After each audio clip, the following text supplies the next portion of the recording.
clear. They ain't fucking with me this year. How can you discuss TKO boxing promotions when you haven't heard what the fighters have had to say about it? There's lots of unanswered questions, like, are there going to be women fighting on the TKO platform? If the TKO venture falls apart, what are the consequences for the fighters? Not for Dana. Dana's bank balance is alright. But what about the fighters? There's Callum Walsh on Instagram. This is a fresh post. Just bought his new home with his girlfriend or wife, and they're fixing up the home. And they're going to live off the land, obviously, and it looks like they're going to be doing some farming. Where do you think that money came from to purchase that house and the land? On the hangout, I said, hypothetically, you know what happens if this falls apart? Brandon Adams has to go to the estate agent and tell them to cancel the mortgage. I can't afford it. I can put the hangout back up and I can show you the part where I say it. Hypothetically, he's going to the estate agent saying, I can't afford the mortgage. And this post with Callum Walsh, it came up today. Do you know how much work Tom Loeffler has put into boxing and is putting in to set this up? He's been in the business for 40 years. I heard him say recently, because unlike a lot of people, I research more than Dana White about the topic. He said he's lost money on business deals when he could have walked away, but the integrity, the reputation of being a man of integrity, he's seen the deals through and took the L. Because if you're going to just imply Dana, you've got to imply the likes of Tom Loeffler and Turkey as well to rip these people off. So this is the guy you believe is just going to turn around when he obviously has a great passion for the sport, working with Golovkin and the Klitschko's, and he's just going to start bumping people off, him and Dana. 40 years in the game, and he's just going to ruin his reputation to rip boxers off. Tom Loeffler is Callum Walsh's manager. How do you think he felt when he saw Callum in the Instagram posts in his new house fixing it up with his other half? The pride he must have felt. Callum is 24 years of age. He only has 15 wins. He's never fought for a world title, and he was able to do that. Now, some of the money is probably coming from that purse from being on the undercard of Crawford Canelo. The rest of the money could be an advance for when he fights on the TKO platform or his guarantee. How can I see the big picture if I'm just homing in on Dana constantly? Don't have the humility to do it. If the TKO venture falls apart, what happens to American boxing? Another one bites the dust. ESPN disbanded the contract with Top Rank. HBO gone. Showtime gone. PBC down to a snail's pace. Netflix, they're catering to more celebrity fights. What happens to American boxing? What confidence will the money people who could invest in boxing, what confidence will they have to do so? I have good historical boxing knowledge. I also have a good ability to pick apart a story more than one way. And it sets me apart from a lot of channels. That's not ego, that's not bragging, that's just facts. You know what else is facts? Is this TKO venture is going to be very good for a lot of fighters. And maybe not so great for others. For various amount of reasons. They may underperform. They may not be able to develop a fan base like some of their peers on the platform. Maybe Dana, Turkey, or Tom Loeffler don't have them as one of their favorites and they don't get preferential treatment. That's not exclusive to TKO. That happens in all boxing promotions. There's been some disgruntled employees, of course. A lot of you, and you're my subs. I used to brag to people about my subs being the most intelligent. Now you've just become like a lot of the other fans of the sport who join witch hunts without exploring why you would do so. Rachel Daenerys spoke about how Kat Persis is really bad for boxers, and she manages her husband, Nonito Daenerys, who apparently is making a comeback at an advanced age, and how she always gets the best deal for her husband. One thing Rachel, who I have spoke to, what she's not taking into consideration is her husband has exceptional talent. He's a multiple weight world champion and one of the hardest punching lower weight fighters, at least in modern history, and I would say in history, period. And I'm not here saying it's going to be perfect, because if you believe a venture like this is going to just be perfect and have a happy ending for everybody, then you're not living on the same planet as me. I'll go one further and say most boxers, let's say most boxers on a current boxing promotional roster are not going to leave with a great outcome. And it's been like that before Dana got into boxing. Before we go to the mailbag, I'll say this, and this is an opinion. No receipt. You know, I do a lot of receipts. This is an opinion. Trying to pull down the TKO UBO platform, nothing good will come of it. This is the first real attempt at boxing reform in America and actually putting it into practice. You can't be saying all this about the Muhammad Ali Act when you had no previous knowledge of what it consisted of or did. The facts are, there's been several people in opposition to the Muhammad Ali Act over the last 20 plus years or so, talking about its shortcomings. And I don't think most of you knew that. But every time I bring up something like this, you just ignore it and bypass it and want to go to Dana. You think that's an adult discussion about the act. You haven't asked none of the boxers who are signing to TKO. You haven't asked about any of the other key players who are TKO outside Dana. You just focused in on one person and think that you can have a well-rounded debate that way. First comment says, I think it was great journalism. He doesn't need to worry about building a channel. Those that know him will still watch. He is good on the Sean Porter podcast, in my opinion. That's your take? Good at what exactly? What was great journalism? Fight Fan Live, great video beats, very well broke down and highlighted. At Like Sly, this is a terrible take beat, so it's okay to scrap the Ali Act because it has not been optimally put to use. Given Dana's antecedents, fancy words. I support the resistance, and you know that he hasn't given Sean an interview. You see how that dude has emasculated the MMA media. I ain't with all that, but who am I? Couple of replies. Exactly, Mr. Classic Metal. How exactly is the Ali Act being scrapped? And what is the Ali Act? Can you explain that? And how does it affect the fighters on a world scale? Right, it's only functional in America. You know, look at your take. The act has not been scrapped. It's been revived. And this has been approved by Lonnie Ali, Muhammad Ali's wife. You're asking if it's okay to scrap the Muhammad Ali Act because it hasn't been used often. They haven't scrapped it. 1. 2, didn't I say Leon Muhammad pointed out on several channels he went on that if Spence and Crawford want to fight under the Muhammad Ali Act, there's a section that protects the fighter from constraint of trade, being able to make fights with fighters regardless if they're on the same promotion as he or she is. You're skipping over that, but now you're talking like you've been endorsing the Muhammad Ali Act for years. I bet you without going to Google, you couldn't pull up a case where a boxer's used it to his benefit. Leon Muhammad was inducted to the Hall of Fame. 50-odd years of experience in the business, has worked with Bob Arum, Butch Lewis, Prince Charles Williams, former light heavyweight champion. But I'm supposed to listen to Sean Siddell with you guys? I don't think so, homie. Don't play that. Yeah. October Red. Beats, I love you like my morning coffee, but I disagree with something you said. The journalist probably ran his mouth at the presser because he knows he wouldn't get a one-on-one with White. He, as a lot of boxing promoters, are now selective about who they speak with. I'm interested in what White takes on this act. You mentioned transparency thus far.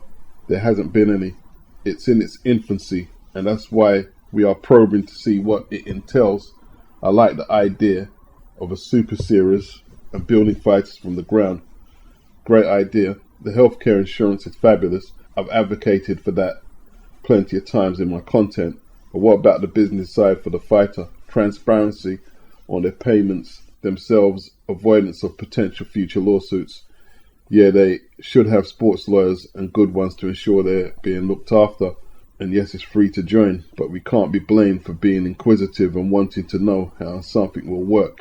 White is excellent at building fortresses and making money, but we are after a fresh new world of promoters working together, creating a new wall that in fact will stop that from happening. Bawatsy is at the age where he has to focus on what's best for him financially. Like Barry H said, they now control themselves. It's not like when we used to control them. No steps backwards in boxing. Everyone can make money if they're sensible. Enjoyable listen, and I ran further due to the longer format. Now look, you can be inquisitive, but you have to bear in mind, Dana White is not on trial. The transparency is what you've outlined in your own comment. The super series and building fighters from the ground up. the healthcare insurance. That's just 2 points. They can promote, have their own ranking systems, and a belt. $150 minimum per round for every fighter regardless. You go home with a purse. Ambulance cover, compulsory ped testing every card. Transparency, $20K for a 10-round bout by an unranked fighter. $50K when ranked by the company at number 5 to number 10. $125K when ranked by the company at number 3 to number 4. $375K when challenging for the company championship. $750K when defending the company championship. I cannot clarify that this source came directly from Dana or Turkey. I can't. But it's out there. And it's been used by the mainstream boxing outlets. That's transparency. Unless you want to see into Dana's bank accounts. I'm interested to know what more he has to disclose. I mean, what has Frank Warren or Eddie Hearn or Babam disclosed? And actually put it in writing. Now, Curtis Woodhouse has took the video down, former light welterweight British champion.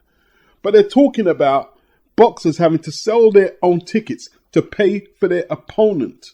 And if they can't pay for that opponent, they don't fight on the card. This is why the journeyman opponents turn up in new Range Rovers and the home fighter in a Renault Clio. Yeah, the journeyman ain't stupid. The journeyman ain't going to try and sell no tickets. You want me over there to pad up your prospect's record. You make sure my purse is paid. So that means you get your home fighter who you're trying to develop into a talent, possibly sell on to Frank Warren and Eddie Hearn.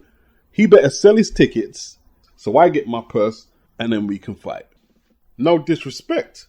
I've never seen none of you when I've addressed the ticket deal issue on several videos. I haven't heard none of you once be outraged or ask, what promoters are you talking about, Beats? Never. Double standards. Hypocrisy. When I say something in you guys' favor, you always make your little comments. Beats brings receipts. But when you don't like what's being said, you ignore the receipts. There are boxers fighting for nothing in the UK all the time. Ticket deals, they call it. It's illegal. But the Boxing Board of Control turn a blind eye to it. But then again, you could argue that without these sales, the small hall shows wouldn't happen. But there you are, trying to tear down what Turkey and Dana is doing. They're not going to allow none of these practices. There's going to be drug testing at every UBO event. Once again, don't ignore the receipt-based content. This is all receipt-based. Dave Allen said he wasn't tested throughout the build-up of his fight with Fraser Clark. Liam Smith said he wasn't tested for the rematch with Eubank Jr. These were all on Ben Shalom cards. Eddie Hearn kept saying he's the only British promoter who uses 2 layers of testing on his cards. And the mainstream media just kept ignoring what he was saying.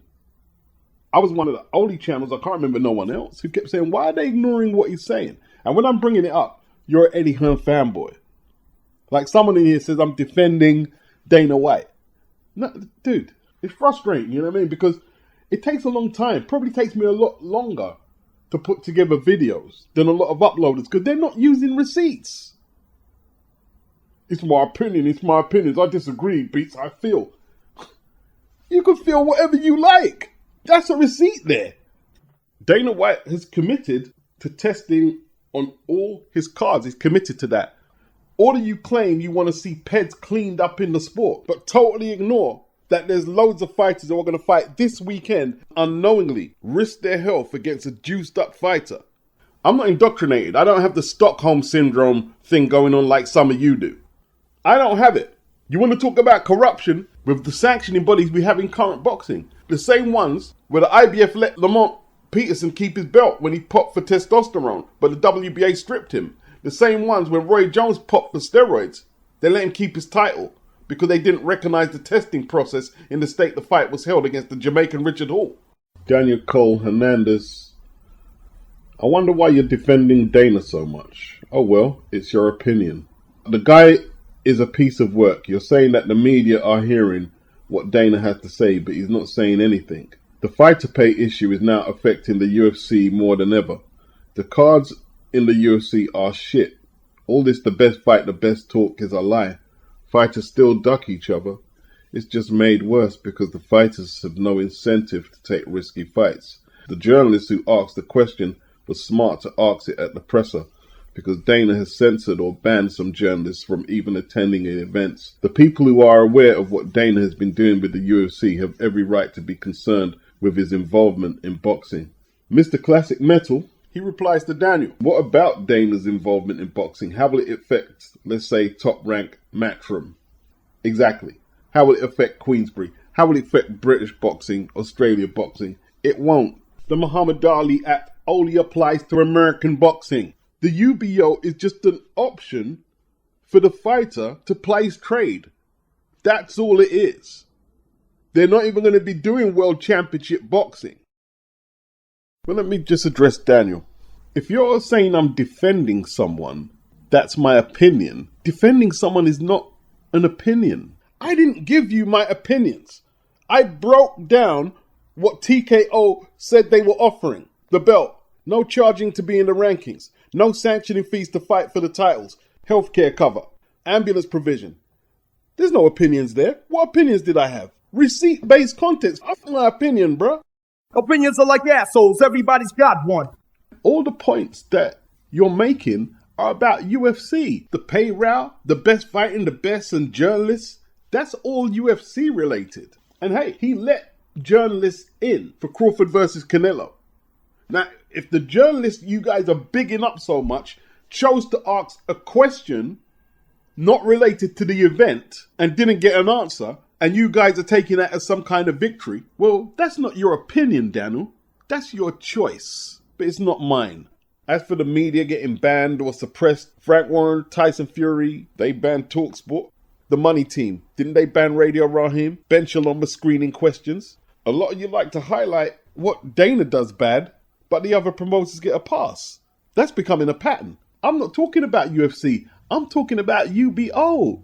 They've already outlined the guidelines of the UBO. You're going backwards. Shit, the facts are backwards. Someone said, I disagree. Not everyone knew about Dana's dealings to amend the Ali Act. And even if they did, you have to bring attention to it. Now everyone is talking about it.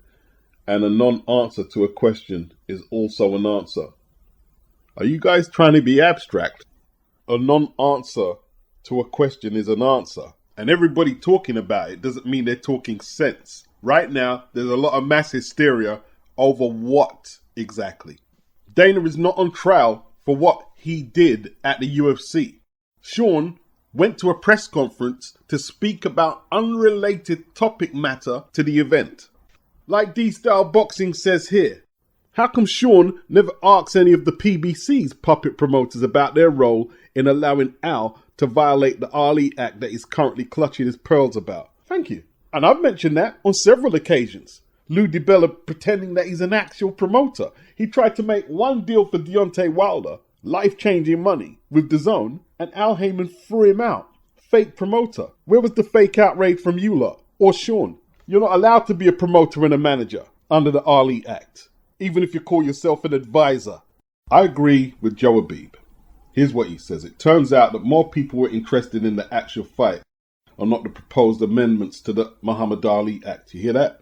Amendments. It hasn't been scrapped. Amendments. Stop saying it's been scrapped.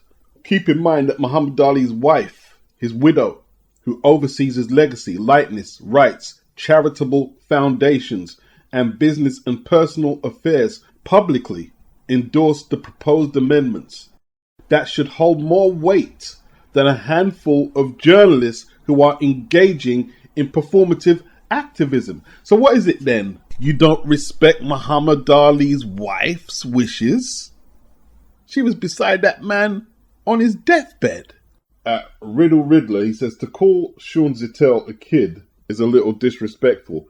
He helped build Fight Hype and build relationships with the likes of Sean Porter and Tim Bradley. Now, on UFC, Dana, you look into stories of guys like Ngannou. You get paid as low as 20 grand, depending on the fighter. To increase wages, they will add more fights to your deal.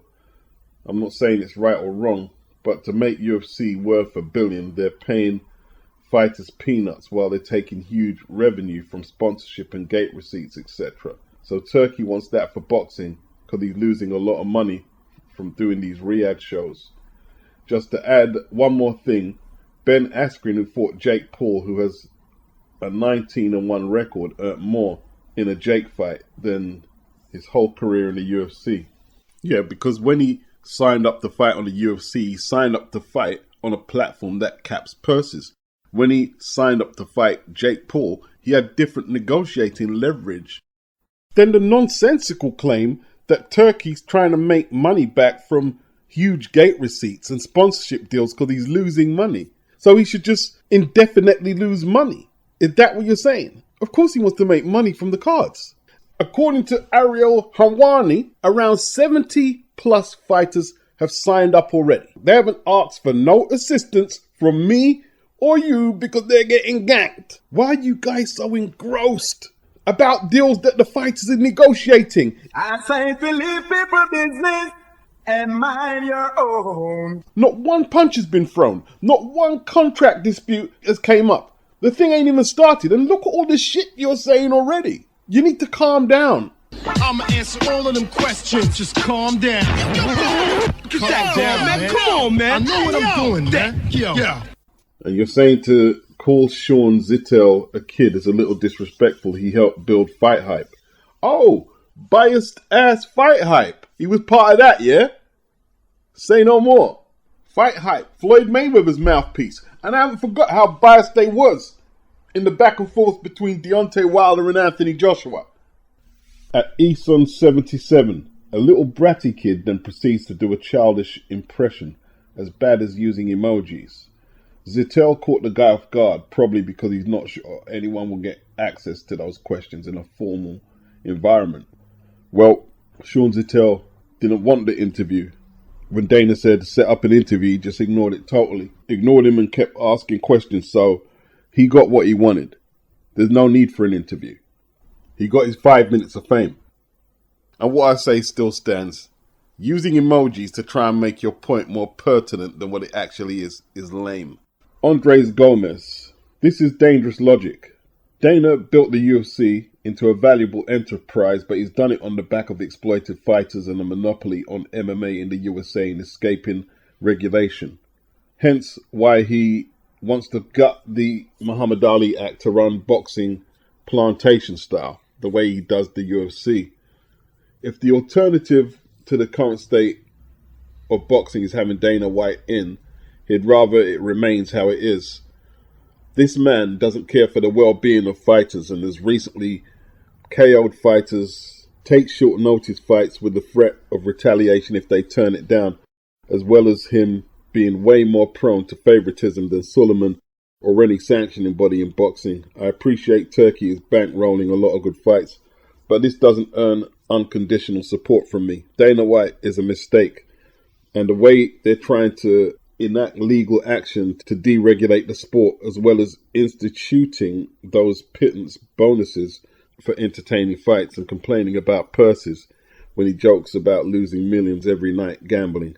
From the first video to this video, this is about the 4th or 5th time I've had to correct somebody and say the Muhammad Ali Act has not been scrapped. It's been revived and it's been approved by Muhammad Ali's wife, Lonnie. It's federal law. I'm down by law. The biggest point for a start, that he built an empire on exploited fighters, is easily countered that professional boxing has built empires on exploited fighters all over the globe. How you can just lay that on Dana's doorstep, I don't know. I don't get you guys. I really don't understand it. You know, I've got a timeline of corruption, exploitation, violence, murder from the first boxer who claimed to be a world champion, John Morrissey, all the way up till today. And bear this in mind that Matchroom Sport have a fight-by-fight arrangement with Dylan White. Isn't that weird? Why do we have... He's not tied up like the slave contract of yesteryear. When I was running boxing, it was much easier. We were slave traders. We had these guys and they were working for us and we was the boss. The pendulum has swung. Now I have to say, Mr. Dylan White. Ernie, he said, Sean asked great questions. If you're on Dana's side, I'll just unsubscribe from the channel now. Boxing. Beats and rhymes. No one can do it better. Ernie, do what you gotta do. If you gotta unsubscribe, you gotta unsubscribe. His name was Ernie, and he drove the fastest milk cart in the West. You gotta leave, you gotta leave, you gotta leave. Yo! Great boxing journalism to me, Nigel Collins, Graham Houston, Hugh McIlvenney, Nat Fletcher, Bert Sugar, Ron Over, Sean Ziddell don't get in the club. But this is boxing beats and rhymes. You gotta understand that. I'm not you guys. I didn't consider myself a traditionalist, but I'm realizing now that's the box I'm in. You're talking about great journalism. Well, how would you know what great journalism if you've got no historical point to reference from? Huh? Freddie Freeman, he says, so Turkey has gone from savior to now saying they're going to crush everything. No, sorry, it don't work like that. His money has brought attention to Saudi, but take over boxing? No. Only if they continue to bankroll it. I wondered why he linked up with White and why he also had a few back and forths with Eddie, but not with Frank Warren. Now it's apparent he sees Eddie as his main obstacle in his takeover of boxing. Eddie is no dummy, he's taken the money, but hasn't cozied up to Turkey like Frank has. Frank signing up all those heavyweights, I've got my theory on how that came about. He's relying on Turkey and pay-per-view to fund those fights. That's for another post maybe, but you've noticed how many pay-per-views are now on Queensbury cards. Of course they have, but it's not Eddie, is it? I'm getting to the point where there are too many pay-per-view on top of my DAZN subscription. Okay, you're kind of flipping between how much pay-per-views are on DAZN to Turkey and Dana taking over boxing, so it's a bit... But, you know, look, you're asking why Dana looks at Eddie as more of a threat than Frank Warren. That's because Frank Warren hasn't done a card in America since the 90s when Prince Nassim fought Kelly. Do you think Dana's concerned about Frank Warren putting on heavyweight shows in the UK? Is that what you believe? When Turkey said he's going to crush everything, it's just a metaphor. Stop taking everything literally. They're not going to try and crush boxing and take boxing over. The UBO is an alternative route for fighters. Brandon Adams, he recently beat Sergei Borodchuk for the second time on the Crawford-Canelo undercard. He signed up. Brandon's 36, yeah? He's not a Matchroom fighter, a Queensbury fighter. He's a struggling fighter, 36 years of age. But Andreas in the comment section was saying, I'd rather just leave it like it is. So you don't want to give Brandon the opportunity to try out TKO and feed his family. See, it's different for the boxer, right? Brandon's heard all of what you guys are saying about Dana. Of course he has. And if he didn't, he certainly has now. If you believe the boxers who have a short shelf life, some of them like Brandon, 36 years of age, maybe younger, maybe older, are looking at this opportunity to fight with Dana the same way you're looking at it, you're mistaken. When these opportunities come along to the likes of Callum Walsh and Brandon Adams, they're seeing it as a great opportunity. It's you who's seeing it the way you're seeing it. Because you're blinkered. You're tunneled in on Dana. Too much. It's no point me talking about things that I don't really understand or have no control of. Like, what did Brandon Adams or Callum Walsh negotiate with Dana? I don't know. I don't have a clue. And neither do you. It's not your business. Brandon Adams is a 36-year-old grown man. The solution is not for me to tell them, don't sign. That's ridiculous. The solution is to support their decision. Let the league take place. And hopefully it's successful. Because they're going to announce the TV deal in 2 weeks. This is real. It's going ahead.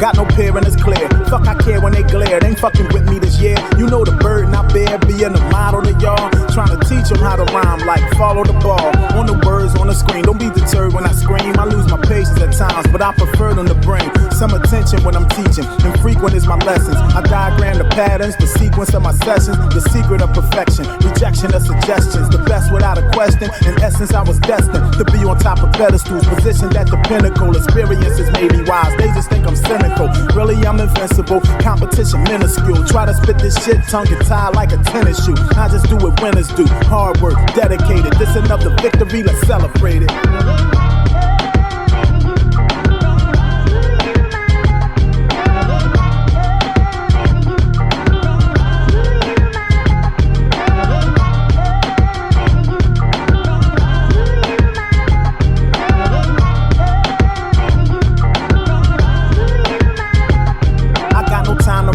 I just be bombing these tracks. These motherfuckers, they funny. They some comedy acts. If it's a crime to be whack, they should be doing the bid. At least a bracelet on your ankle, keep the crew in the crib. I never do what they did. I be setting the trend. They think I'm writing a story, I'm recollecting again. Got no affection for them, not a strand of emotion. I'm only still in the game, cause I'm a man of devotion. They huffing puffing, I'm coasting. As smooth as the breeze, what they considering skills is just confusing to me. I've been abusing the beat since I was barely a teen. Step on the stage with rich rap, chicks will hear me and scream. But I'm a killer at this, I could bury a team.